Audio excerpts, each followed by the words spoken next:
음료수 같은 걸 막 주시는 분도 계셔요. 이런 분들 대부분이 다 같은 예수님을 믿고 있는 분들이에요. 어떤 분들은요, 쳐다도 안 봐요. 그냥 무시하고 가시는 분도 계셔요. 어떤 분들은 인상을 막 찌푸리며 쌍욕을 하는 사람도 있어요. 어떤 분들은 오다가 뒤돌아가요. 참 여러 가지 반응들이 있어요. 여러분, 복음을 대하는 방식들이. 사도 바울이 지금 전도 여행을 가고 있습니다만 많은 사람들이 나타납니다. 복음을 대하는 방식들이 참 달라요. 예수님을 영접하는 방법도 사람마다 달라요. 마게도냐의 첫 성 빌립보에 갔을 때 기도처에 가서 복음을 전하는 순간 갑자기 눈이 뜨여서 그 자리에서 복음을 영접하게 된 루디아 같은 사람이 있고요. 어떤 사람들은 빌립보 감옥에서 위기를 만나서 자기 목숨을 끊으려고 하는 그때 사도 바울이 주 예수를 믿으라, 그러면 너와 내 집이 구원을 얻으리라 라는 그 메시지를 듣고 위기의 순간에 예수님을 만난 사람도 있어요. 그런가 하면 어떤 사람은 데살로니가 지역에 왔을 때 목사님의 설교를 듣고 3주간의 사도 바울의 설교 말씀을 듣고 예수님이 나의 구원자라고 하는 설교 말씀을 듣고 변화되어 예수님을 영접한 사람도 있어요. 그런가 하면 어떤 사람들은요, 그런 사도 바울이 복음을 전도하는 것을 못마땅히 여기고 불량한 사람들을 동원하여서 사도 바울을 잡기 위해서 사도 바울 일행을 또 돌을 던지기 위해서 그렇게 복음을 거부하는 사람도 있더라는 거예요. 사람마다 참 달라요. 어떤 분들은 말씀을 듣고 바로 눈이 밝아지는 사람이 있고, 어떤 분들은 계속적인 설교 말씀을 듣고 그 마음에 확신을 가지는 분도 계시고, 어떤 분들은 인생의 위기 가운데, 고난 가운데 예수님을 만나는 분도 계시고, 시종일관 예수님의 복음을 거부하고 또 복음 전하는 사람들을 핍박하는 사람도 있습니다. 이제 사도 바울은 여러 가지 복음의 형태들을 많이 만나게 되는데, 그때마다 감사한 건 뭐냐면 열매들이 맺혀가더라는 거예요. 빌립보에 있을 때에도, 데살로니카에 있을 때에도 뭔가 하나님께서 열매를 주셨어요. 그 열매들을 통해서 오늘 든든하게 빌립보 교회가 생겨나게 되고 또 데살로니카 교회가 생겨나게 되는 겁니다. 오늘 그 세 번째 도시 이 베레아라고 하는 곳에 사도 바울이 보내지게 됩니다. 베레아는 여러분, 사도 바울이 참 복음을 전하면서 굉장히 특이한 것을 발견하게 됩니다. 그리고 누가는 이 사도행전을 기록하면서 이 베레아 지역을 이렇게 소개하고 있어요. 11절입니다. 11절. 같이 한번 읽어보겠습니다. 11절입니다. 시작. 베레아에 있는 사람들은 데살로니카에 있는 사람들보다 더 너그러워 간절한 마음으로 말씀을 받고 이것이 그러한가 하여 날마다 성경을 상고함으로. 베레아 지역에 있는 사람들을 오늘 사도행전 기자는 너그럽다 라고 얘기하고 있습니다. 너그럽다. 여러분, 너그럽다는 말이 무슨 얘기입니까? 말을 하는 데 있어서 좀 품위가 있는 겁니다. 수준이 높은 인격을 갖추고 있었다.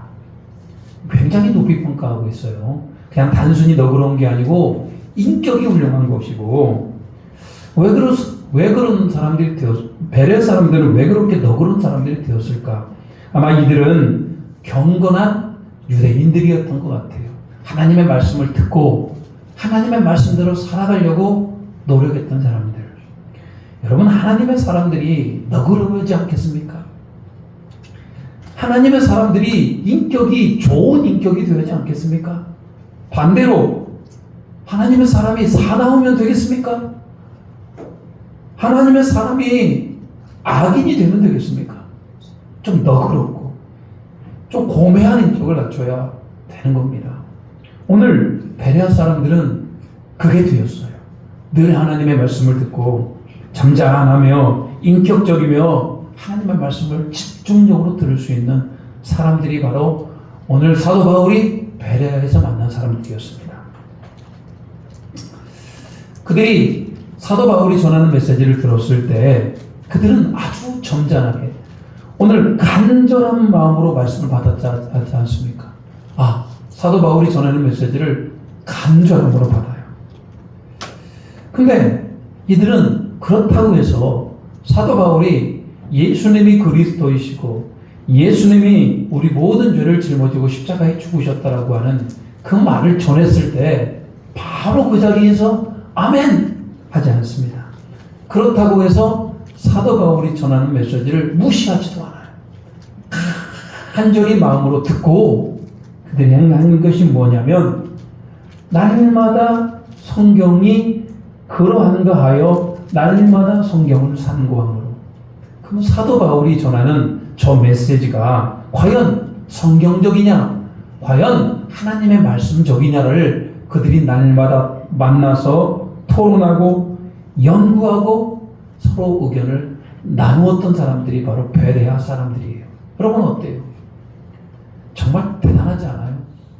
지금까지 사도 바울이 복음을 전했을 때 이랬던 곳은 없습니다. 사도 바울이 복음을 전했을 때 그 자리에서 복음을 영접하고 예수님 앞에 나오는 사람들이 있었고 그것을 거부하는 사람들이 있었고 물론 데살로니가 교회에서는 3주간의 말씀을 전하게 됩니다만 오늘 베레아와 같이 자기들끼리 모여서 자기들끼리 말씀을 연구하고 토론하고 과연 사도 바울이 전하는 저 메시지가 옳은가? 이렇게 상고했던 사람들은 없습니다. 오직 베레아 사람들이다. 그들은 성경을 연구하다가 말씀을 통해서 최종적으로 판단합니다. 그러다가 그들이 결론을 내려요. 아! 이 부분이 예수님에 관한 이야기구나. 아! 맞구나. 성경에서 예언된 다윗의 자손 메시아가 바로 예수님이구나. 그들이 구약 성경을 통해서 그것을 깨닫게 됩니다. 이사야 선지자에 보면 말씀에 보면은 고난당하는 종이 나와요. 왜 그 사람이 고난당하는지 모르겠어요. 근데 그가 찔림은 우리의 허물 때문이요. 그가 상함은 우리의 죄악 때문이라. 아, 이분이 고난을 당하고 이분이 상함을 당하는 이유는 나의 죄, 우리의 죄 때문이구나. 그분이 십자가에 못 박혀 죽으신 예수님이시구나.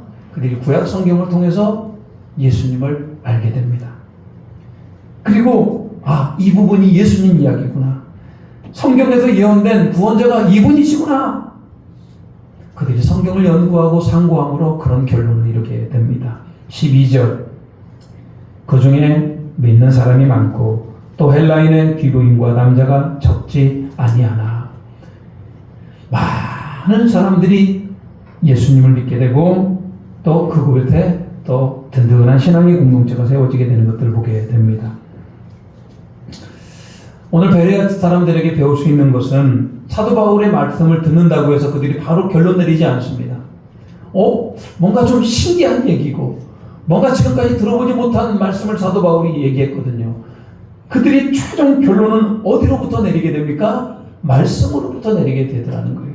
아, 이것이 과연 성경이 말하는 성경의 올바른 말씀의 기준이 되는가? 그들은 그렇게 상고를 했던 사람들입니다. 오늘 베레아 사람들이 가지고 있었던 성경은 구약 성경이에요. 구약 성경. 여러분 구약 성경만을 통해서도 예수 그리스도를 밝히 보여줄 수가 있습니다. 구약 성경 안에 얼마나 많은 예수 그리스도의 복음이 녹아 있는지 몰라요. 사도 바울은 구약 성경만으로 예수님을 밝히 보여주었어요. 지금 우리가 가진 성경은 구약 성경만 있지 않아요. 신약 성경도 함께 있습니다. 신약 성경은 이 땅에 오신 예수님, 예수님의 십자가, 부활, 예수님이 승천하시고 성령님이 이 땅에 오시고 이 땅에 주님의 교회가 확장되어지고 다시 오실 예수님을 그리고 있어요.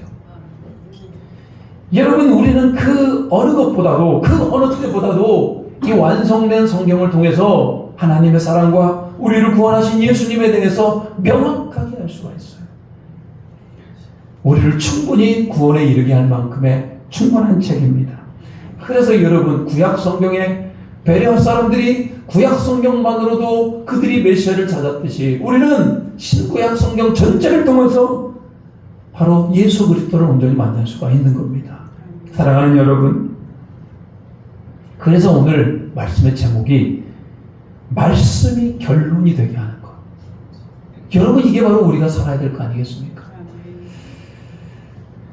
여러분 인생에, 말씀이 여러분 인생의 결론이 됩니까?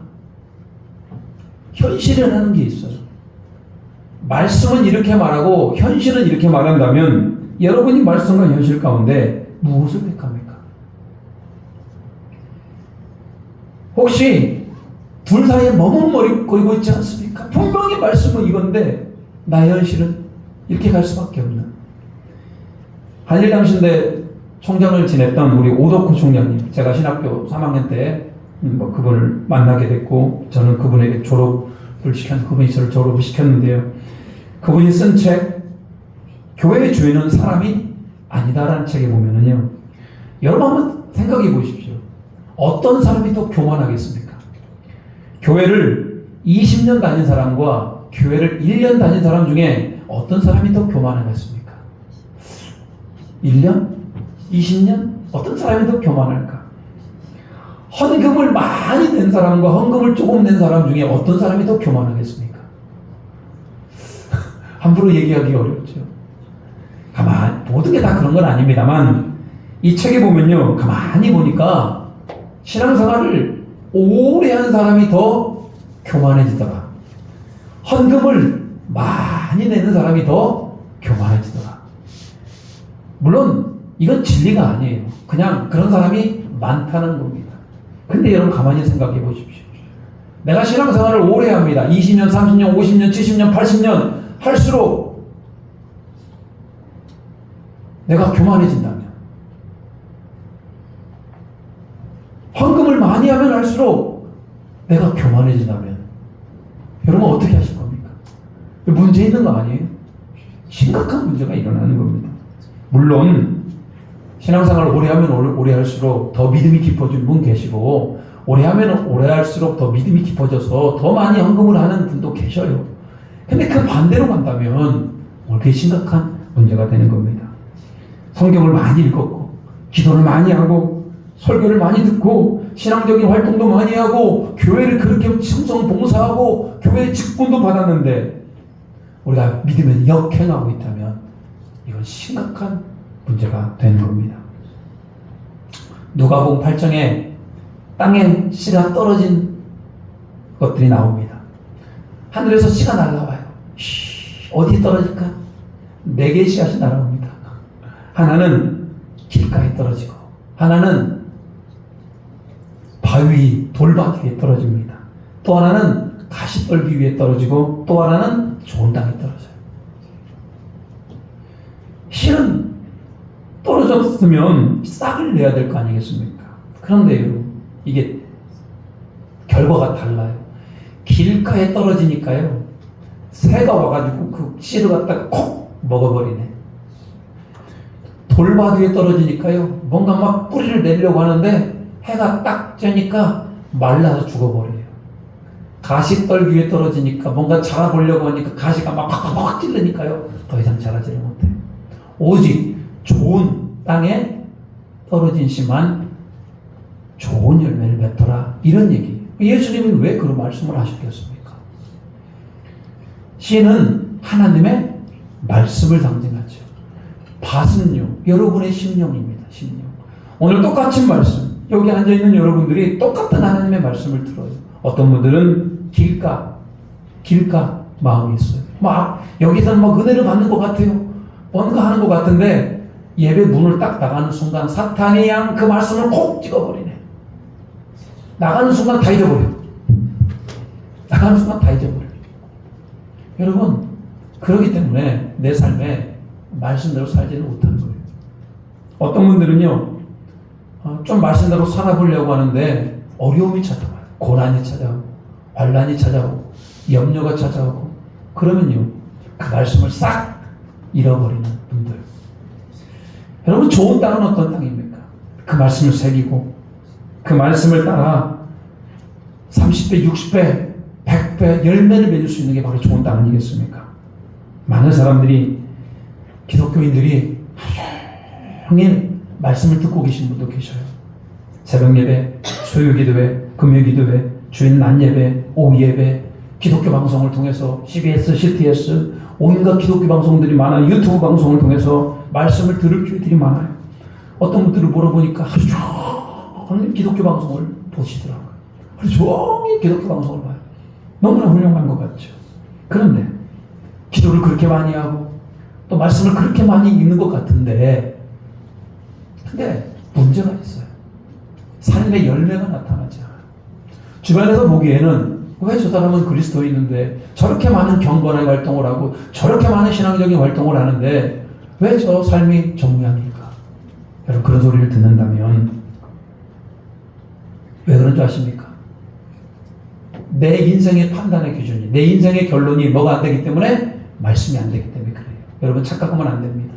신앙생활과 내가 신앙에 맺는 열매는 다른 겁니다. 신앙생활, 예배드리고 기도하고 말씀 보고 전도하고 봉사하고 신앙생활이에요. 여러분, 신앙생활이 중요하죠. 신앙생활은 중요한데 그보다 더 중요한 게 뭡니까? 말씀으로 내 인생의 결론을 맺어야 되는 거 아니겠습니까?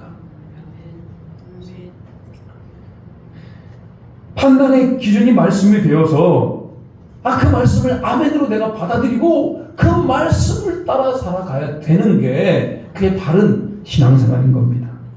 우리는 말씀을 들을 때 저 말씀 좋은 말씀이래, 내가 받아야지. 저 말씀을 들으면 거부되는 말씀이면 우리가 말씀을 들을 말씀과 거부할 수 있는 말씀을 구분할 수 있는 겁니까? 우리에게 그런 권한이 있습니까? 그런 권한은 없어요.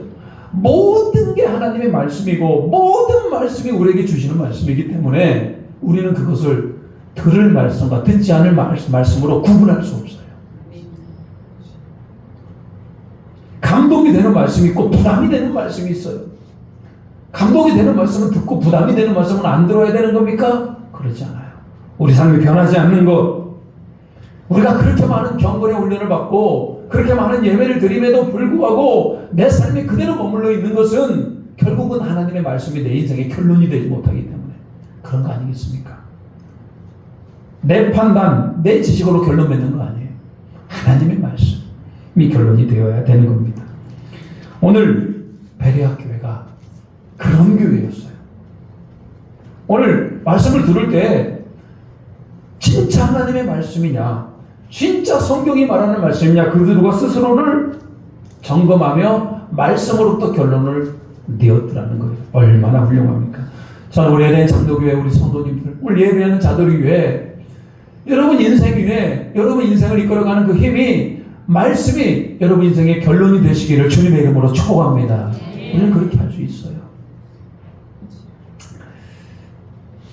제가 이 모든 말씀을 다 정리를 할 수는 없어요.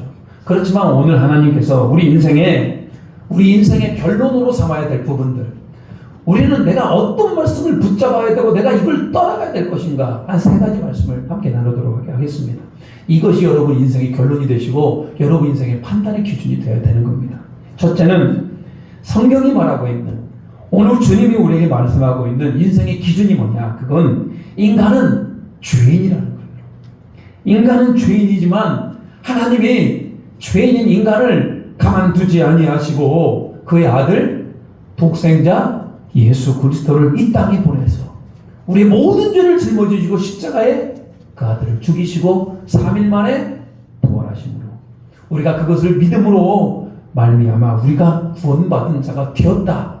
이게 여러분 성경이 얘기하고 있는 진리고 여러분 인생의 결론이라는 거예요. 인생의 결론은 예수 그리스도를 내 안에 모셔드리는 걸로부터 시작이 됩니다. 오직 유일하신 이름. 사람이 지금 당장 죽어가는 사람, 숨이 꺼져지는 사람에게 가장 중요한 건 뭡니까? 의사가 아니고요. 정말로 중요한 게 뭐예요? 그 복음. 예수님이 당신의 죄를 위해 십자가에 죽고 당신을 구원하셨습니다. 비록 평생도록 교회 한 번을 안 가고 평생도록 예배 한 번을 안 드리고 평생도록 교회를 거부한 자일지라도 마지막 순간에 그의 귀에 대고 외쳐야 될 게 뭡니까? 당신을 하나님께서 기다립니다. 마지막 순간에 모든 인간은 죄인이지만 예수 그리스도를 믿음으로 말미암아 당신은 구원을 받을 수 있습니다라고 하는 이 메시지. 이게 바로 성경이 말하고 있는 우리 인생의 결론이 되는 말씀이 바로 이 말씀이에요. 사랑하는 여러분, 여러분은 그렇게 인생의 결론을 살아가셔야 되는 겁니다. 오직 나를 보면은 우리는 율법적인 것 같아요. 인과응보적인 것 같아요. 내가 좀 선하게 살아야만이, 내가 좀 의롭게 살아야만이 나는 구원을 받을 수 있다고 생각을 해요. 하나님 보시기에는요, 여러분, 인간이 선하면 얼마나 선하고 인간이 의로우면 얼마나 의로울 수 있겠습니까? 그러지 않아요. 하나님 보시기에는 그 사람이 그 사람 같다고 볼 수 있어요. 물론 우리끼리 보면 악인은 진짜 악하고 선인은 진짜 선하지만 하나님 보시기에 구원에 이를 만한 선한 사람은 없다. 오직 누구를 통해서? 예수 그리스도를 통해서. 그래서 여러분 인생의 기준이 뭡니까? 내가 신앙생활을 열심히 하고 금식을 많이 하고 기도를 많이 하고 성경을 많이 읽고 이런 것은 우리 자랑거리가 되지 않아요. 이런 걸로서 구원을 받을 수 있는 것도 아니고, 인생이 결론이 난 자들, 성경이 결론이 난 자들은 늘 하나님 앞에 겸손합니다. 왜? 나는 죄인이었으나 누구의 공으로? 예수님의 십자가의 공으로 내가 구원하였음을 믿기 때문에 그렇습니다. 여러분, 그렇게 예수 십자가의 은혜로 여러분의 인생이 정리되시고 여러분의 인생이 결론이 되시기를 주님의 이름으로 축복합니다. 예수 믿으면 끝나냐? 아니겠죠. 예수 믿는다고 해서 모든 게 다 끝나면 안 되겠죠. 또 필요한 게 있어요. 두 번째로, 성경이 말하는 우리 인생의 삶의 결론이 되어야 될 부분은 뭐냐? 우리가 예수 믿었어요. 나에게 은혜가 주어져서 나에게 믿음이 주어졌고 나는 내 입으로 예수를 고백하고 있다면, 성경은 반드시 얘기하고 있는 게 있어요. 우리는 구원받은 자답게, 하나님의 자녀답게 살아가는 것, 그게 여러분 오늘 인생의 결론이 되어져야 되는 겁니다. 절대 행위를 통해서 구원받는 건 아니에요. 내가 뭔가를 했기 때문에, 내가 예배하였기 때문에, 내가 헌금했기 때문에 우리가 구원받는 건 아니에요. 우리가 예수 그리스도를 믿음으로 구원을 받을 수 있어요. 그렇다면 구원받은 자는 하나님의 말씀에 순종할 수밖에 없는 겁니다. 그게 맞아요. 그게 맞아요. 말씀대로 살지 않으면 어떤 일이 발생하는 줄 아십니까? 여러분에게 말씀대로 살지 않고 오늘 하루를 살려고 한다면 마음이 불편한 게 정상이에요. 말씀대로 살지 않냐면 너무 불편해요. 죄를 지으면 너무나 불편해요. 왜? 예수 믿는 순간 그래 저절로 작동되기 때문에 그래요. 나는 지옥 갈 사람이었는데, 나는 멸망받을 사람이었는데 하나님이 그 아들 예수 그리스도를 통해서 나를 구원해 주셨어요. 나를 새 사람 만들어 줬어요. 내가 새 사람이 되었는데 어떻게 다시 죄의 길로 가요? 어떻게 다시 사탄의 소울로 들어가요? 나는 그럴 수 없다. 우리 삶이 변하지 않는 것은 왜 변하지 않는 겁니까? 내 삶이 변화되지 않는 것은 구원받은 자답게 살기를 원하지 않기 때문입니다. 구원받은 자답게 살기를 원하지 않는 것은 결국은 내 안에 구원이 없는 거 아니에요? 동전의 양면입니다. 내가 구원받았다. 그러면 나는 구원받은 자답게 살아야 되는 건 같은 겁니다. 같은 거.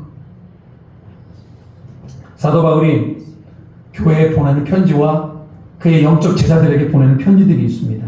사도 바울이 편지를 쓰면서 사도 바울 편지에 나타나는 특징은 전반부와 후반부가 나눠져 있어요. 전반부에는 너희가 하나님의 은혜로 구원을 받았다. 복음을 선포합니다. 너희는 원래 죽음 가운데 행하던 소망이 없는 자였는데 예수 그리스도께서 우리 죄를 위해 죽으심으로 말미암아 우리가 소망이 있는 존재가 되었고 하나님의 자녀가 되었다. 전반부는 그래요.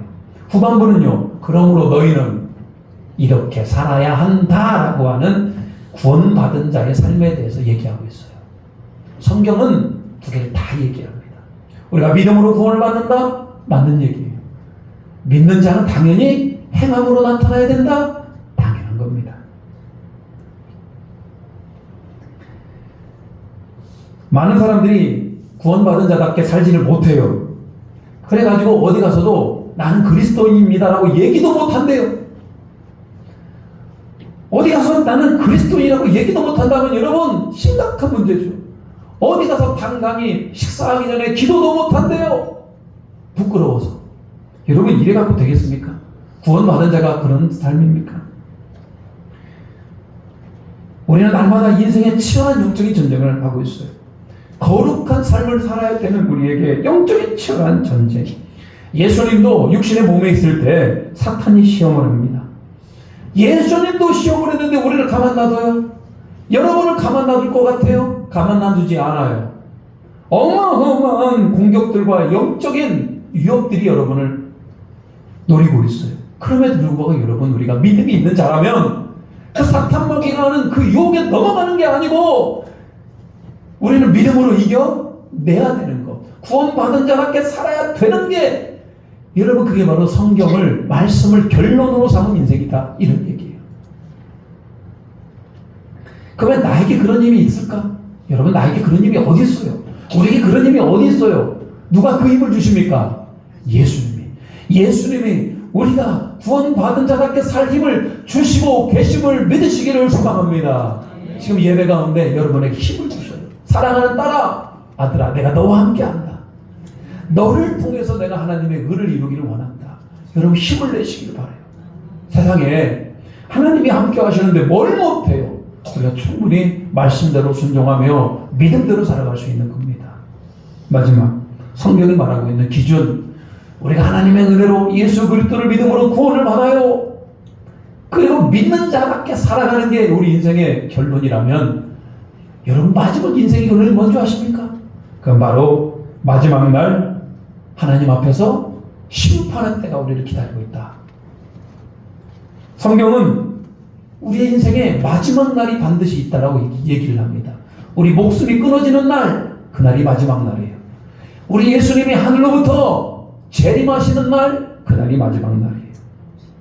여러분 그 마지막 날을 성경은 분명히 얘기하고 있고, 그래서 여러분 우리 인생은 그 마지막 날을 생각하며 마지막 날을 향하여 달려가고 있는 게 우리 인생이고 그게 인생의 결론이다, 이런 얘기예요. 슬기로운 다섯처녀는 기름등불을 준비합니다. 언제 오실지 모르니까. 게으른 다섯처녀는 기름등불 준비하지 않아요. 어느 날 갑자기 왔을 때 슬기로운 다섯처녀만 신랑 되신 예수님과 함께 들어갈 수 있는 거예요. 예수님은 마지막 날에 양과 염소로 심판한다고 얘기하고 있어요. 마지막 날에 많은 사람들이 이단에 빠질 겁니다. 마지막 날 많은 사람들이 사탄의 유혹에, 세상의 유혹에 넘어간다고 그랬어요. 많은 그리스도인들이 마지막 순간에 버티지 못한다고 그랬어요. 지금 마지막 때가 도래했잖아요. 여러분 우리는 끝까지 예수 그리스도를 믿고 주님과 동행하는 은혜 갖기를 축복합니다. 내가 죽도록 충성하라. 그리하면 내가 생명의 면류관을 내게 주리라. 죽도록 충성하래요. 여러분 성경이 어설프게 충성하라 그러지 않습니다. 죽도록. 나의 달력을 끄고 주 예수께 받은 사명, 하나님의 은혜의 복음을 전하는 일에 나의 생명을 좋은 것이라도 귀한 것으로 여기지 아니했던 사도 바울의 고백과 같이 우리는 그렇게 달려가는 겁니다. 주님 오실 날 알 수 없어요. 정확히 안다고 그러면 그거 이상한 겁니다. 그렇지만 분명한 건 주님 오실 때가 점점 가까이 오고 있다. 내가 먼저 주님 앞에 갈지 주님이 나에게 올지는 몰라요. 그렇지만 우리 마지막 때를 준비하는 게 바로 지혜로운 자입니다. 그래서 믿음의 선진들은 마라나타, 아멘 주 예수여 어서 오시옵소서. 여러분 그게 너무나 멋있는 고백이에요. 어서 오십시오. 이렇게 고백을 합니다. 여러분 인생의 말씀의 결론이라면 굉장히 생각보다 편합니다. 사도 바울이 육체에 가시가 있습니다. 간질, 안질, 뭐 여러 가지 질병이 있습니다만 복음을 전하는데 너무나 불편한 겁니다. 여러분 그러잖아요. 장애가 있거나 병이 있으면 너무나 불편하잖아요. 하나님 앞에 3번 간구합니다. 하나님, 내 이 육체의 가시를 좀 치유하여 주시옵소서. 뭐 때문에? 복음 전하려고. 복음 전하려고. 복음 전하려고. 주님의 일 하려고 육체의 가시를 제거해달라고 얘기했는데 하나님의 음성이 들립니다. 내 은혜가 내게 족한다. 이는 내 능력이 약한 데서 온전하여 짐이라. 이 말이 무슨 얘기예요? 그 육체의 가시가 있어야 하나님께서 강하게 역사하신다라는 거예요. 사도 바울에게 말씀이 들려져요. 그 말씀이 사도 바울의 인생의 결론이 되어버립니다. 어디 가서도요, 사도 바울은 이제 자기의 약함을 자랑해버립니다.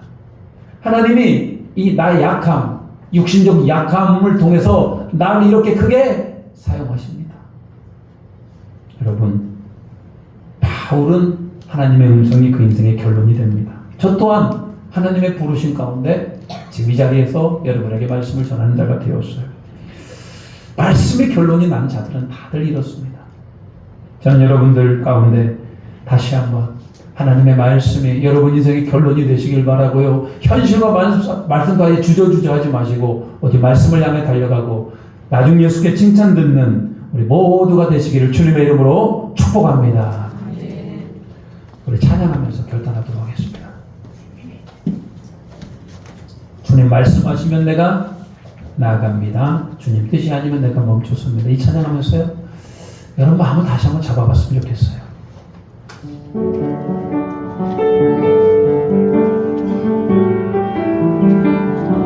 주님 말씀하시면, 주님 말씀하시면 내가 나아가리다. 주님 뜻이 아니면 내가 멈춰서리이다. 나의 가고 서는 것 주님 뜻에 있으니 오 주님 나를 이끄소서. 아멘. 주님 말씀하시면 내가 나아가리다. 주님 뜻이 아니면 내가 멈춰서리이다. 나의 가고 서는 것 주님 뜻에 있으니 오 주님 나를 이끄소서. 아멘.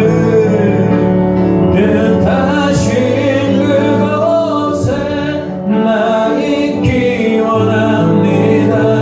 이끄시는 대로 순종하며 살리니 연약한 내 영혼 도와여 일하소서. 주님 나라와 그 뜻을 위하여 뜻하신 그곳에 나 있기 원합니다. 이끄시는 대로 순종하며 살리니 연약한 내 영혼 도와여 일하소서. 주님 나라와 그 뜻을 위하여 오 주님 나를 이끄소서. 여러분 어떻습니까? 진짜 그러길 원하십니까? 오늘 같이 한번 기도합니다. 오늘 베레아 사람들은 말씀으로 천연 권료를 얻고 그 인생을 달려갑니다. 하나님 나도 말씀하시면 나아가는 자가 되게 하시고 주님 뜻이 아니면 멈춰설 수 있는 믿음의 사람, 말씀의 사람, 성령의 사람 되게 도와주시라고 같이 한번 기도합니다. 주여 아버지 하나님, 오늘도 은혜와 진리로 우리를 충만케 우리를 새롭게 오늘 여호와 하나님을 악망에 달려갈 수 있는 모두가 되게 주여 도와주여. 주님 말씀하시면 나아가고 주님 뜻이 아니면 멈춰설 수 있는 믿음의 사람이 되게 하시고 오늘도 우리를 통해 역사하실 주님을 반드시 기림에 달려갈 수 있는 우리 모두가 되게 주여 도와주시옵소서. 참으로 좋으신 하나님, 그 은혜와 평강으로 주님 앞에 나아가오니 주여 은혜를 넣으시고 주여 충만케 하시고 주여 새롭게 하시고 주여 은혜를 입혀주시옵소서. 오직 여호와 하나님을 악망에 나가기 원하오니 주여 우리가 다시 한번 주님 앞에 일어섭니다. 마라나타 다시 오실 주님을 기다리며 예수 그리스도를 우리 마음에 새기며 특별히 하나님 우리가 구원 받은 자답게 살아가며 세상의 빛과 소금이 되며 하나님 예수 그리스도의 향기를 내며 하나님 살아갈 수 있는 우리 모두가 되게 주여 도와 말씀하는 영으로 더디며 주님을 기대합니다. 주여 함께하여 주시고 은혜를 더하여 주시옵소서. 하나님, 오늘도 귀한 주님의 날, 또 9월의 마지막 주에 이렇게 영광의 예배를 드리게 하심을 감사드립니다. 오늘 베레아 사람들은 너그러웠습니다. 말씀을 받을 수 있는 심령이었습니다. 스스로를 하나님 분석하며 결단할 수 있는 사람들이었습니다. 우리 함께 예배하는 우리 모든 성도들 안에 하나님의 말씀을 듣고 자기 자신을 돌아보며 말씀에 순종하며 우리 인생의 결론이 되긴 은혜가 있게 도와주시옵소서. 예수 그리스도를 다시 한번 마음에 새기며 구원받은 자답게 살아가며 그 영혼의 때 마지막 때를 향해 달려갈 수 있는 우리 모두가 되게 도와주시옵소서. 예수님의 이름으로 기도 올리옵나이다. 아멘. 우리 찬송가 205장 찬양하며 하나님 앞에 예물 드리시겠습니다.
하나님의 말씀을 들려주시고 그 말씀이 우리 인생의 결론 되게 하심을 감사드립니다.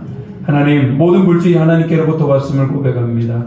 소득의 11조를 구별하였고 하나님 감사 제목을 담아 감사 예물로 주일 주정헌금으로 날마다 매주마다 나아갑니다. 복음의 확장을 위해서 선교 예물로 하나님 기도의 제목을 간절함을 담아 일천번제와 각종 목적을 따라 이 예물을 드리오니 이 예물을 드리는 손길 위에 하늘의 신령한 은혜로 땅의 기름진 만나로 이 땅을 살아가며 오직 말씀에 순종하며 말씀이 끌어간 인생 되게 도와주시옵소서. 쓸데없이 재물 세워나가지 않게 하시고 더 많이 베풀 수 있는 재물적인 재정적인 은혜도 더하여 주시옵소서. 영혼이 잘되고 범사가 잘되고 강건한 은혜를 더하여 주시옵소서. 예수님의 이름으로 기도 올리옵나이다. 아멘. 교회 소식 전하도록 하겠습니다. 오늘 예배 오신 분들을 주님의 이름으로 환영하고 축복합니다. 10월 3일엔 선교지 탐방이 있습니다. 오전 8시 30분에 출발합니다. 광주 양림동 외국인 선교사교원입니다. 오늘 서해교 등록하셨어요. 한번 일어나 보겠습니다. 우리 이영자 권사님이십니다. 이름이 우리 이영자 권사님, 우리 소박 권사님까지 도와주셨습니다. 박수로 하겠습니다. 감사드리고 축복합니다. 하나님 은혜가 있기를 바랍니다. 기도합니다. 하나님, 우리 이영자 권사님 우리 교회로 인도해 주심을 감사드립니다. 남은 여생 주님과 동행하게 하시고 우리 에덴 장로교회 영적인 고장이 되게 하시고 하나님 함께 예수 그리스도를 만날 수 있는 은혜를 더하여 주시옵소서. 우리 권사님 더욱더 강건하게 하시고 예배하는데 더욱더 정신이 또렷하게 하시고 주님의 기쁨이 되는 거룩한 신부가 될 수 있도록 주님 붙들어 주시옵소서. 우리 에덴 장로교회 하나님 중요한 일꾼에게 주님 붙들어 주시옵소서. 기도의 역군에게 인도하여 주시옵소서. 예수 그리스도의 이름으로 기도 올리옵나이다. 아멘. 감사합니다. 오늘 오후는 목장 예배로 드립니다. 우리 목장 모임이 있으니까요. 우리 성도님들의 적극적인 참여 바라고요. 오후 2시에는 당회가 있겠습니다. 우리 장로님들 9월 정기당회 있습니다. 슬픈 소식입니다. 안타까운 소식이기도 하고요. 우리 양현수 권사님 소천 받으셨습니다. 하나님의 사람의 생명이 참 인간의 뜻대로 되지 않는 것 같습니다. 좀 더 살기를 바라셨고 좀 더 함께 예배드리기를 원했는데 하나님이 하나님의 방법으로 데려가셨어요. 장례식장은 예수관 장례식장이고 오늘 오후 찬양 예배가 마친 후에 함께 입관 예배드리러 가도록 하겠습니다. 함께 동행해 주시고요. 또 슬픈 일입니다만 우리 권사님 자체로 보면 또 좋은 곳에 가셨기 때문에 여러분들에게 위로가 있기를 바라고요. 또 그 가족들 안에도 하나님의 위로가 있기를 바랍니다. 우리 에덴 장로교회가 함께 장례한 일에 동참했으면 좋겠습니다. 우리 옆 사람과 인사하도록 하겠습니다. 일어나서 인사하겠습니다.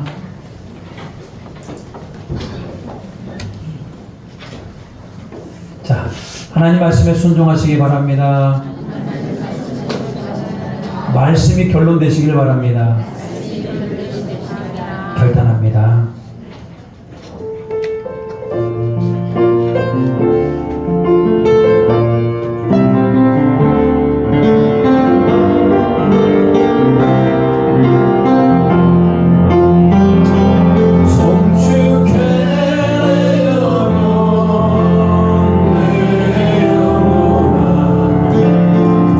거룩하시는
은혜와 우리 하나님 아버지의 하나님을 사랑하심과 성령님의 감화감동 역사하고 결단케 하는 은총이 하나님의 말씀에 순종하며 예수 그리스도를 더욱 우리 마음에 새기며 다시 오실 예수 그리스도를 기다리며 말씀이 결론이 되기로 결단하는 고개 숙인 모든 에덴의 성도들이와 예배하는 자들을 위해 그 가정과 일터와 그 사업과 그 비전 위에 이제부터 영원토록 함께 하시기를 간절히 축원하옵나이다. 아멘. 나의